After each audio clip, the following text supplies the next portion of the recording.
all that comes under seeing your income as seed. We need to stop this African thing of going out today, to hunt today, to eat today. Hand to mouth. Hand to mouth. And look at how can I organize myself and think long term so that as I am able to eat, for these 40 years, I'm working actively. But I might live for another 30 after I've finished working. How am I going to finance those 30 years? I have to use what I've earned in my 40 years to then be able to finance the rest of my life. 80% of Kenyans, Richie, are retiring poor, unable to meet their day-to-day sustenance and relying on family members to finance their day-to-day needs because they've not taken the time to retain and to invest. Yeah. Wow. So what about, man, I want you to paint the harsh reality of what happens if you don't follow this principle of understanding seed. What happens?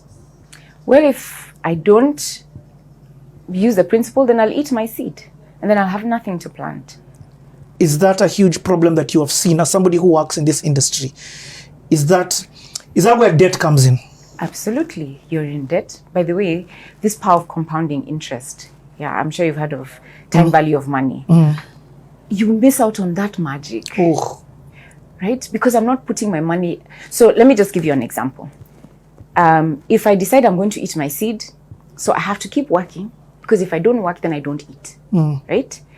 I don't have any investments or businesses or any assets that are available to finance me in any way. So if I don't work, then I have no money to feed my children.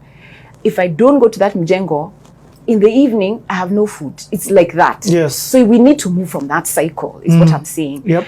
And that's what I'm saying. When you get money from whatever it is that you're doing, if you don't actively seek to multiply it, you will stay like that until you're 65, 70, you still have to work to eat. So I'm asking that we move from that to the place where we have another income stream. Let me give you an example that anybody can understand.